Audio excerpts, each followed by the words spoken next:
Magandang araw muli. Heto na naman ako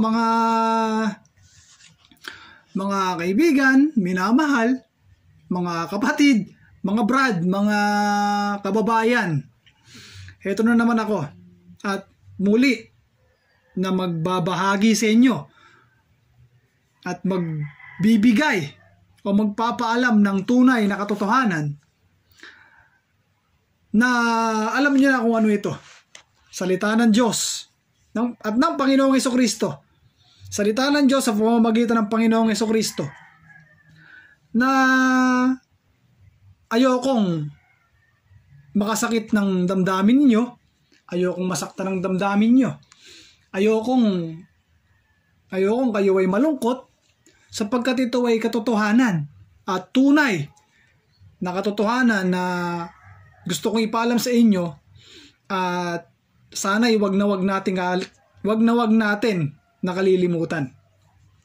Ito ay panalangin, dalangin, pagtawag na itinuro ng Panginoong Hesukristo kung papaano gawin o kung papaano isagawa o kung papaano manalangin o kung papaano tumawag. Merong mga nagsasabi nito na meron akong mga alam na nagsasabi nito na ayaw namin makasakit ng damdamin nyo, ayaw namin ganito, ayaw namin ganyan, ayaw namin ganon. Pero sila pala yun. Sila pala ang ganon. Eto. At babasahin ko sa Mateo. Ang panalangin na itinuturo o dalangin na itinuturo o pagtawag na itinuturo ng Panginoong Hesukristo kung papaano tumawag o manalangin sa Diyos. Heto, sa Mateo ay ganito ang itinuturo.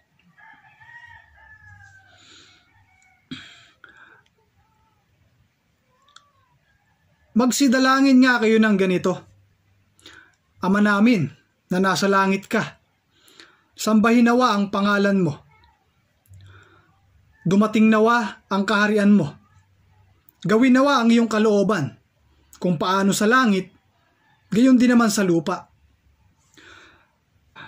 Magsidalangin daw tayo ng ganito. Ama namin na nasa langit ka, sambahin nawa ang pangalan mo. Nawa. Nagtuturo ang Panginoong Hesukristo kung papaano siya isagawa. Sambahin nawa ang pangalan mo. Alam niyo ba kung ano yung nawa? Nawa. Alam niyo ba kung ano yon? Ang nawa ay alanganin o alinlangan. Hindi sigurado. Nawa, hindi sigurado. Bibigyan ko kayo ng halimbawa. Naway huwag umulan. Naway makamit. Maliwanag. Hindi sigurado. So sa madaling salita at pinakamabilis na kahulugan o sa madaling paliwanag, kasi nagtuturo ang Panginoon kung papaano at kung ako o tayo ang dadalangin, ay hindi dapat nawa ang ating sasabihin. Dahil ang nawa ay hindi sigurado. So ganito, Ama namin na nasa langit ka, sinasamba ko ang iyong napakabanal na pangalan. Sisiguraduhin na natin. Sinasamba ko ang iyong napakabanal na pangalan. O sinasamba kita, Ama na nasa langit. Ama na nasa langit, sinasamba kita. Sinasamba ka namin. Sinasamba ko ang iyong dumating nawa ang kaharian mo. Dumating nawa. Aalisin natin yung nawa. Ida-direct natin. Kasi yung nawa ay hindi sigurado. Parang ayaw mong tumawag, ayaw mong manalangin pagka ganon.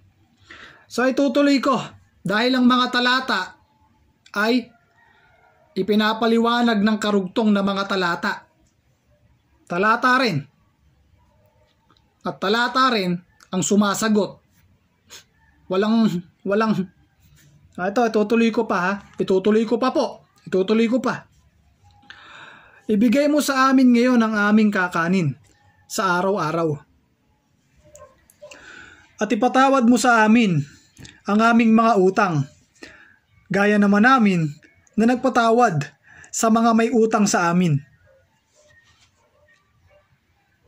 At huwag mo kaming ihatid sa tukso, kundi iligtas mo kami sa masama, sapagkat iyo ang kaharian at ang kapangyarihan at ang kaluwalhatian, magpakailanman siya nawa. Ibibigay ko yung halimbawa at ibig sabihin, Ama namin na nasa langit ka, sinasamba ko ang iyong napakabanal na pangalan. Dumating nawa ang kaharian mo. Ang kaharian mo, o dumating nawa dito.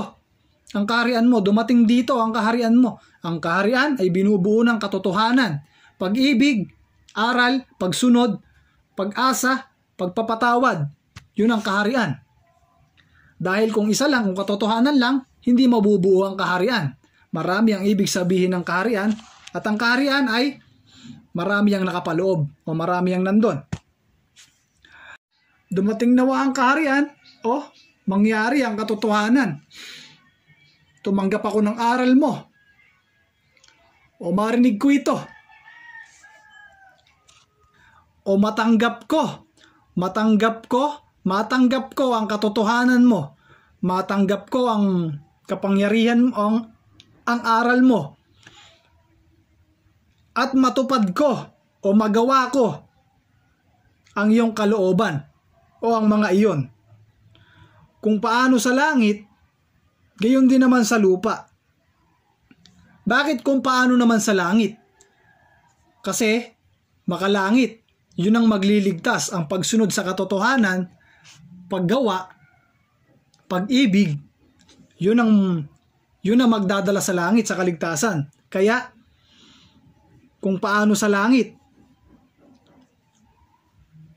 gayon din naman dito sa lupa. Ganon din naman dito sa lupa ay mas lalo kong masunod yung mga bagay na yon. Dahil yon ang magliligtas sa akin. O kaya naman ay tutuloy ko. Ibigay mo sa amin ngayon ang aming kakanin sa araw-araw. At ipatawad mo sa amin ang aming mga utang. Bigyan mo kami ng makakain sa araw-araw, aming pangangailangan na magagamit namin sa araw-araw, at yun ang makatulong sa amin sa aming pagsunod sa iyong mga katotohanan. Mga example lang po ito ha, halimbawa lang. Malaking kabulagan at malaking kamalian. Napakamali po ha. Napakamali ha. Walang-wala walang-wala. At ipatawad mo sa amin ang aming mga utang, gaya naman namin na nagpatawad sa may mga utang sa amin. Nagpatawad na ba tayo ng may mga utang sa atin? Bakit gaya naman namin na nagpatawad sa may mga utang sa amin? Ang utang po sa talatang ito, o ang utang, ay pagkakasala o kasalanan. Gaya naman namin na nagpatawad sa may kasalanan sa amin. Bakit nagpatawad sa may mga pagkakasala sa amin? Humihingi ng kapatawaran. Patawarin mo kami sa aming mga kasalanan, gaya naman namin na nagpatawad sa may mga kasalanan sa amin. Hindi ba nagpapatawad? Bakit nagpatawad? May paliwanag itong talata na to, karugtong din. Hindi nandun. Babasahin ko yung karugtong. Susunod ang mga karugtong, ang mga paliwanag na mga talata. At wag mo kaming ihatid sa tukso. Wag daw ihatid sa tukso dahil ang tukso ay marami. Nandiyan ang panggagamit ng kapwa, pagsisinungaling, panlilinlang, pandaraya, panluloko, panlalamang ng kapwa. Wag mo kaming hayaan na makagawa nun. O wag mo kaming dalhin sa paggawa ng ganon. Wag mo kaming dalhin sa paggawa ng kasamaan o wag mo kaming gawing mga sinungaling, wag mo kaming gawing mandaraya, wag mo kaming gawing manglalamang. Yun po yung mga halimbawa lang ng tukso. Kundi iligtas mo kami sa masama, kundi ilayo mo kami sa masama, iligtas mo kami doon sa mga kasamaan na nakakalat dito sa sanlibutan, na marami ang gumagawa. Wag mo kaming dalhin doon, o iligtas mo kami mula ron. Sapagkat iyo ang kaharian at ang kapangyarihan at ang kaluwalhatian magpakailanman sa nawa. Sapagkat sa iyo ang katotohanan at pag-ibig, ang kaligtasan at ang kapurihan, kaluwalhatian magpakailanman sa nawa. Sa nawa ay amen. Amen, amen ang sa nawa. Sapagkat ikaw ang may-ari ng lahat, o ikaw ang may-ari ng lahat, Ama, at walang ibaliban sa iyo. Ikaw magpakailanman, magpasawalang hanggan. Amen. Ito yung karugtong ng talata o paliwanag dun sa may patawarin mo kami at kung paano pinatawad namin ang aming kapwa. Heto. At ipatawad mo sa amin ang aming mga utang, gaya naman namin na nagpatawad sa mga may utang sa amin.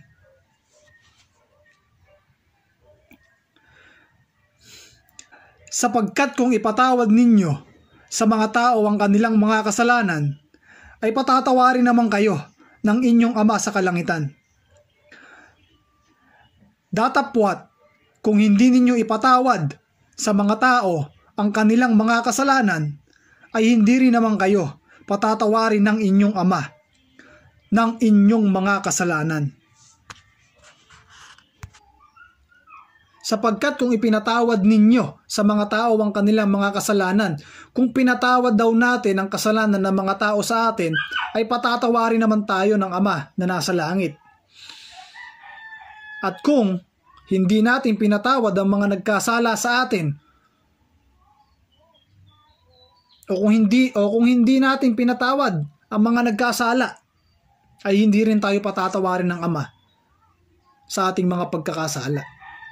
So sa madaling salita, kailangan talaga na patawarin ang ating kapwang nagkakasala sa atin, para patawarin din tayo ng Ama sa ating mga pagkakasala. Malinaw na Panginoong Jesucristo ang nagtuturo at nagturo ng panalangin. Wala. At heto pa ang karugtong ng mga talata na talagang ang Panginoong Jesucristo ang nagtuturo kung papaano manalangin o tumawag sa Ama o sa Diyos. Heto pa sa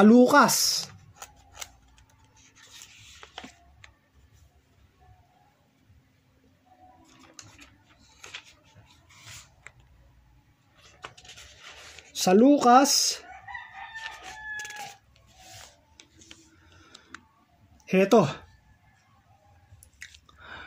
At nangyari, nang siya'y nananalangin sa isang dako, nang siya'y matapos, ay sinabi sa kanya ng isa sa kanyang mga alagad, Panginoon, turuan mo kaming manalangin, na gaya naman ni Juan na nagturo sa kanyang mga alagad. Panginoon, may nagtanong na alagad sa Panginoon, Panginoong Jesucristo, nagpapaturong manalangin yung alagad. Malinaw nakasulat na Panginoon mismo, Panginoong Jesucristo mismo. Lumapit yung isang alagad at nagpapaturong manalangin, habang ang Panginoon ay nananalangin at matapos turuan daw sila na gaya ng pagtuturo ni Juan sa kanyang mga alagad. Itutuloy ko. At sinabi niya sa kanila, pagka kayo'y nagsisipanalangin, inyong sabihin, Ama, sambahin nawa ang pangalan mo. Dumating nawa ang kaharian mo. Ibigay mo sa amin araw-araw ang aming pang-araw-araw na kakanin. At ipatawad mo sa amin ang aming mga kasalanan. Sapagkat aming pinatawad naman ang bawat may utang sa amin. At huwag mo kaming ihatid sa tukso. So ayun, na Panginoong Hesukristo mismo ang nagturo at nauna na nga sa Mateo na wala na Panginoong Hesukristo mismo ang nagturo sa kanyang mga alagad o sa kanyang mga tagasunod kung papaano isagawa ang pagtawag at pananalangin sa Diyos. Malinaw na may nagtanong sa kanya na isa sa mga alagad kung papaano manalangin. At kung tungkol naman sa sinasabi ng iba na sa pangalan ng Panginoong Hesukristo matatapos ang panalangin o tatapusin, ay walang nakasulat at walang inuutos ang Panginoong Hesukristo na ganon, kung hindi sa Ama na nasa langit. Sa Ama na nasa langit natatapos ang panalangin at hindi sa pangalan ng Panginoong Hesukristo. Dahil sa mismo ang nagtuturo. At kung tungkol naman doon, at kung tungkol nga doon sa mga bagay na yon, ay heto, babasahin ko. Sa Juan.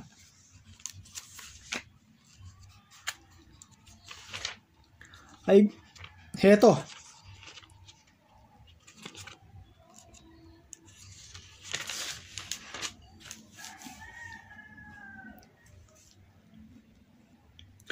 Katotohanang sinasabi ko sa inyo. Ang sa akin ay sumasampalataya ay gagawin din naman niya ang mga gawang aking ginagawa. At lalong dakilang mga gawa kaysa rito ang gagawin niya, sapagkat ako'y paroroon sa Ama. At ang anumang inyong hingin sa aking pangalan ay yaon ang aking gagawin, upang ang Ama ay lumuwalhati sa Anak. Panginoong Hesukristo na naman ang nagsasabi at nagtuturo. Heto babasahin ko, napakalinaw nung talata. Napakalinaw. Katotohanang sinasabi ko sa inyo, ang sa akin ay sumasampalataya ay gagawin di naman niya ang mga gawang aking ginagawa. At lalong dakilang mga gawa ang gagawin kaysa raw sa mga ginawang kanyang ginawa. Mas lalong dakilang mga gawa ang gagawin kaysa sa kanyang mga ginawa. Di masihigitan pa, masihigitan pa yung ginawa, at ang lahat ng hihingin ay ibibigay. So sa madaling salita ay inuutusan muna na gawin, dahil katotohanang sinasabi ko sa inyo, ang sa akin ay sumasampalataya ay gagawin din naman niya ang mga gawang aking ginagawa. At lalong dakilang mga gawa kaysa rito ang gagawin niya. Mas higit daw na mga dakila pang mga gawa ang gagawin niya. At ang lahat ng hihingin sa pangalan niya ay ipagkakaloob ng Ama na nasa langit. So inuutusan mo ng gumawa at mas higit pa na mga gawa ang gagawin. So malaking kamalian at malaking kabulagan at malaking katampalasanan na hindi sa pangalan ng Panginoong Hesukristo inuutusan mo ng gumawa na mas higit pa na gagawin. Katapang naman pala ng hiya ng mga iba. Kakakapal ng mga muka na kung magsihiling wala namang ginagawa At yun lang Yun lang. Ay, katatapang na mga hiya, kakakapal na mga mukha. Ano yan? Biyaya muna bago gawa. Ani muna bago tanim. Abay, kakakapal naman ang mga mukha. Hindi ako sa nananakit ng damdamin ninyo. Hindi sa ako'y naninira sa inyo. Hindi sa nananakit ako dahil binabasa ko mismo yung talata na Panginoong Hesukristo mismo ang nagtuturo. Ayoko kayong saktan. Hindi para bulaging kayo. Hindi para kayo ay hindi turuan. Hindi para itago sa inyo ang katotohanan, kundi para ipaalam. Kung meron kayo sa sariling mga Biblia nyo, tingnan nyo. Dahil gusto kong ipaalam sa inyo ang mga tunay na katotohanan. At hindi ipinagdadamot yun. Hindi ipinagdadamot. Hindi itinatago. Hindi inaangkin. Walang siraan. Dahil Panginoong Hesukristo ang pinag-uusapan at doon tayo sumusunod. Doon tayo naglilingkod. Panginoong Hesukristo mismo. Walang kung sino-sinong dinadawit na mga pangapangalan. Walang kung sino-sinong, walang iba-ibang mga talata. Talata rin na magpapaliwanag. Nasa talata rin. Kaya kung meron kayong mga Biblia at sa Panginoon Diyos o sa Diyos at sa Panginoon tayo sumusunod, makikita natin kung alin talaga ang tunay at kung alin ang nakasulat at kung ano ang sinasabi at kung ano ang inuutos. Doon lang tayo. Baka mamaya hiling ng kung ano-ano, hingi ng hingi ng kung ano-ano, pilit ng pilit sa kung ano-ano mga kahilingan. Mali naman pala yung hinihiling at mali naman yung paghiling.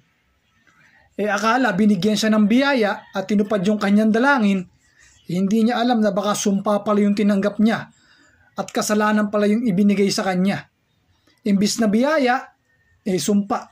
Imbis na kaligtasan, kapahamakan. Imbis na kapatawaran, kasalanan. Tapos, ibibintang sa iba. Ibibintang sa iba, maghuhugas kamay, magmamalinis, ituturo yung iba, ituturo sa mga nagawang mga kasalanan, ituturo sa iba. Hay! Kaya ngayon maraming nabubulag, maraming nabobobo, maraming namamangmang dahil sa paghuhugas kamay at pagbibintang sa iba. Pero hindi nila mabubulag ang mga tao. Dahil merong mga magtuturo sa kanila kung papaano ang tunay at ang katotohanan. Ibibintang sa iba, ibibintang sa kapwa, paniniwalain yung kapwa. Yun namang kapwang iba, maniniwala naman kasi mahihina. Yan po ang pag-ingatan nyo, o yan po ang ingatan natin, o iyon ang ingatan natin. Yung mga maling aral, yung mga bulag, yung mga mangmang, na mga nagmamalinis, huwag tayong magpabulag. Tingnan nyo, sabi ko nga sa inyo, tingnan nyo, tingnan nyo. Napakalilinaw na mga talata, malinaw pa sa tubig. Hanggang dito na lang. At muli, napakarami na kailangan nyo. Napakarami nila na kailangan yung pag-ingatan. Ingatan natin. Huwag nating pababayaan. Lalong-lalo na yung mga utos. Kung alin lang yung mga utos, dun tayo. Ingatan natin yon at huwag nating pababayaan dahil dun tayo maliligtas. Maliligtas. Maliligtas. Hanggang dito na lang at ingatan nyo. Ingatan natin. Huwag natin kalilimutan. Maipasa natin. Dahil baka pagdating ng araw, mamatay tayo. Yung mga maiiwan natin, mga kawawa naman. Baka mabulag. Baka mabulag Baka mamangmang. Yun lang. Hanggang dito na lang ulit. At maraming salamat sa inyong lahat. Maraming salamat sa inyong lahat. Ingat kayo palagi.